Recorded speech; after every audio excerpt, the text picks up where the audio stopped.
அகிலம் நியூஸ் நேயர்களுக்கு வணக்கம். இன்றைய மதிய நேர பிரதான செய்திகள். முதலில் தலைப்புச் செய்திகள். எம்பிக்களுக்கான வாகன இறக்குமதிக்கு அனுமதி இல்லை, உறுதியாக அறிவித்த அரசாங்கம். தப்பிக்க முடியாத நிலையில் ராஜபக்சர்கள் அனுர அரசாங்கம் வெளியிட்டுள்ள நம்பிக்கை. இன்று முதல் தொடருந்து நேர அட்டவணைகளில் திருத்தம். தேசிய மக்கள் சக்தி எம்பிக்களின் கொடுப்பனவு குறித்து வெளியான தகவல். இரு குழுக்களுக்கு இடையில் கடும் மோதல், ஒருவர் உயிரிழப்பு மற்றும் ஒருவர் படுகாயம். இலங்கையில் சீரற்ற காலநிலையால் இருவர் உயிரிழப்பு. யாழில் கொடூரம், கிணற்றில் வீசப்பட்ட நிலையில் பிறந்த குழந்தையின் சடலம் மீட்பு. மின்சார கட்டண குறைப்பு, பொருட்களின் விலையில் விரைவில் மாற்றம். ஊழல் வழக்குகளை விசாரிக்க சிறப்பு நீதிமன்றங்கள் தேவை, ஜனாதிபதியிடம் மனு எம்பி கோரிக்கை. தொடர்பென விரிவான செய்திகள். எதிர்காலத்தில் 225 நாடாளுமன்ற உறுப்பினர்களுக்கும் வாகனம் வழங்க அரசாங்கம் நடவடிக்கை எடுக்கும் என வெளிவிவகார அமைச்சர் விஜிதஹேர தெரிவித்துள்ளார். நேற்றைய தினம் தனியார் தொலைக்காட்சி நிகழ்ச்சியொன்றில் கலந்து கொண்டு கருத்து தெரிவிக்கும் போதே அவர் இவ்வாறு குறிப்பிட்டுள்ளார்.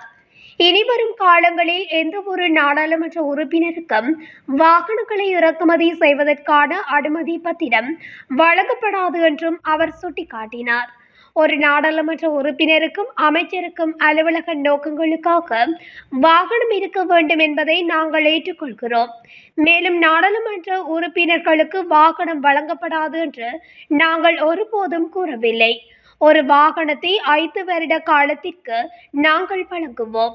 வாகனத்தை 5 ஆண்டுகள் பயன்படுத்திய பிறகு வாகனம் அரசாங்கத்திடம் ஒப்படைக்கப்பட வேண்டும். அவ்வாறு இல்லையெனில் தேய்மானத்தின் அடிப்படையில் 5 ஆண்டுகளின் முடிவில் அரசாங்கத்திற்கு வாகனத்தின் மதிப்பை செலுத்தி வாகனத்தை சொந்தமாக்கிக் கொள்ள முடியும் என குறிப்பிட்டுள்ளார். ஊழல் மோசடிகளில் ஈடுபட்ட ராஜபக்சர்கள் சட்டத்தின் பிடியிலிருந்து தப்பவே முடியாது என்று இளைஞர்கள், அலுவலர்கள் மற்றும் விளையாட்டுத்துறை அமைச்சர் சுனில் குமார் கமகே தெரிவித்துள்ளார். ராஜபக்சகளின் ஊழல் மோசடி ஆட்சியே அவர்களின் படுதோல்விக்கு பிரதான காரணம் என்றும் அவர் சுட்டிக்காட்டினார். இது தொடர்பில் ஊடகங்களிடம் அவர் மேலும் தெரிவிக்கையில், கடந்த தேர்தல்களில் ராஜபக்சர்கள் வரலாறு காணாத வகையில் படுதோல்வி அடைந்துள்ளனர். அவர்களை மக்கள் அடியோடு நிராகரித்து விட்டார்கள். ராஜபக்சகளின் ஊழல் மோசடி ஆட்சியே அவர்களின் படுதோல்விக்கு பிரதான காரணம். ஊழல் மோசடிகளில் ஈடுபட்ட ராஜபக்சர்கள் தேர்தல்களில் படுதோல்வி அடைந்தாலும் சட்டத்தின் பிடியிலிருந்து தப்பவே முடியாது. அவர்கள் இழைத்த குற்றங்களுக்கு அவர்கள் தண்டனை அனுபவித்தே தீர வேண்டும். தேசிய மக்கள் சக்தி ஆட்சியில் ஊழல் மோசடிகளுக்கு இடமே இல்லை. ஊழல் மோசடிகளுக்கு முற்றுப்புள்ளி வைப்பதே எமது அரசின் பிரதான நோக்கம் என குறிப்பிட்டுள்ளார். கொழும்பு கோட்டை தொடருந்து நிலையத்திலிருந்து சேவையில் ஈடுபட்டு வரும் தொடருந்துக்கான நேர அட்டவணையில் திருத்தம் செய்யப்பட்டுள்ளது.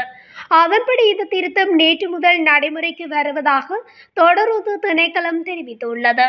இதேபோல பொலனறுவைக்கும் மணம்பட்டியவுக்கும் இடையில் தற்காலிகமாக ஆரம்பிக்கப்பட்ட தொடருந்து சேவை இன்று காலை முதல் இடைநிறுத்தப்பட்டுள்ளதாக தொடருந்து திணைக்களம் தெரிவித்துள்ளது.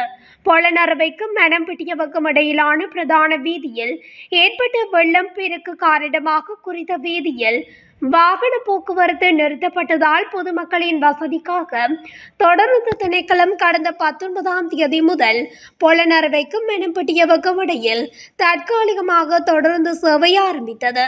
இந்நிலையில் பொலனறுவை மணம்பட்டி பாதையின் நீர் வடிந்ததால் இன்று காலை முதல் இந்த தொடருந்து சேவையை காவல்துறையினர் போக்குவரத்துக்கு திறந்துவிட்டதால் அதை இடைநிறுத்த நடவடிக்கை எடுக்கப்பட்டுள்ளதாக தெரிவிக்கப்பட்டுள்ளது. தேசிய மக்கள் சக்தியின் அனைத்து நாடாளுமன்ற உறுப்பினர்களின் கொடுப்பனவுகளும் ஒரு வங்கிக் கணக்கில் வைப்பிலிடப்படும் என்று தகவல் வெளியாகியுள்ளது.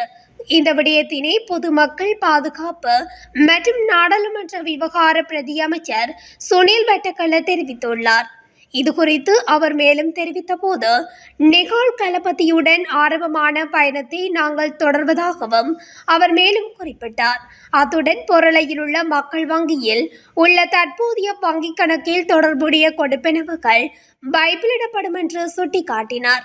இதன் பின்னர் அந்த பணம் பொது சேவைக்கு பயன்படுத்தப்படும். என்றும் இது மக்களுக்கு மேலும் சேவை செய்வதற்கான வாய்ப்பை உருவாக்கும் என்றும் அவர் மேலும் தெரிவித்தமை குறிப்பிடத்தக்கது. நீர்கொழும்பின் புறநகர் பகுதியான கந்தானையில் இரு குழுக்களுக்கு இடையில் ஏற்பட்ட மோதலில் ஒருவர் கொல்லப்பட்டுள்ளதாக போலீசார் தெரிவித்துள்ளனர். நாகோடு பகுதியில் நேற்று இரவு ஏற்பட்ட தகராறில் கூர்மையான ஆயுதங்களால் நடத்தப்பட்ட தாக்குதலில் இருவர் படுகாயமடைந்து ராகம மருத்துவமனையில் அனுமதிக்கப்பட்டனர். மருத்துவமனையில் அனுமதிக்கப்பட்ட இருவரில் ஒருவர் உயிரிழந்ததாக போலீசார் தெரிவித்தனர். உயிரிழந்தவர் 31 வயதுடையவர் எனவும் காயமடைந்தவர் 29 வயதுடையவர் எனவும் போலீசார் குறிப்பிட்டுள்ளனர். அவர்கள் இருவரும் கந்தாடி நாகோட பகுதியைச் சேர்ந்தவர்கள் என்று போலீசார் தெரிவித்துள்ளனர். இறந்தவரும் காயமடைந்தவரும் இரு தரப்பினரையும் சேர்ந்தவர்கள் எனவும் தனிப்பட்ட தகராறு காரணமாக இருவருக்கும் இடையே கத்திக்குத்து சம்பவம் இடம்பெற்றதாகவும் போலீசார் குறிப்பிட்டுள்ளனர். உயிரிழந்தவரின் சடலம் ராகம மருத்துவமனையின் பிரேத அறையில் வைக்கப்பட்டுள்ளதுடன் கந்தாடை போலீசார் மேலதிக விசாரணைகளை மேற்கொண்டு வருகின்றனர். இலங்கையில் சீரற்ற காலநிலையால் 6785 குடும்பங்களை சேர்ந்த 20,300 பேர் தற்போது பாதிக்கப்பட்டுள்ளதாக அனர்த்த முகாமைத்துவ மத்திய நிலையம் தெரிவித்துள்ளது. இந்நிலையில் 2 பேர் உயிரிழந்ததுடன் பல்வேறு விபத்துகளில் 3 பேர் காயமடைந்துள்ளனர். சீரற்ற வானிலை காரணமாக நேற்றிரவு மூடப்பட்ட கண்டி மகியங்கனை வீதி மீண்டும் திறக்கப்பட்டுள்ளதாக தெரிவிக்கப்படுகின்றது. இதற்கிடையில் நுவரெலியா மாவட்டத்தில் உள்ள வலப்பனை பிரதேச செயலக பிரிவின் மெலப்பட்டாவ பகுதியில் மண் சரிவு ஏற்பட்டுள்ளது. இதன் காரணமாக வலப்பனையில் இருந்து கேக்குரான் கித்து வழியாக கண்டி செல்லும் பாதை மூடப்பட்டுள்ளதாகவும் அனர்த்த முகாமைத்துவ மையம் தெரிவித்துள்ளது. யாழ்ப்பாணத்தில் பிறந்த குழந்தையொன்று கிணற்றினுள் வீசப்பட்ட நிலையில் சடலமாக மீட்கப்பட்டுள்ளது. குறித்த சம்பவம் இன்றைய தினம் இடம்பெற்றுள்ளதாக காவல்துறையினர் தெரிவித்துள்ளனர். சாவகச்சேரி காவல்துறை பிரிவுக்குட்பட்ட கைதடி பகுதியில் உள்ள கிணற்றிலிருந்து குழந்தையின் சடலம் மீட்கப்பட்டுள்ளது.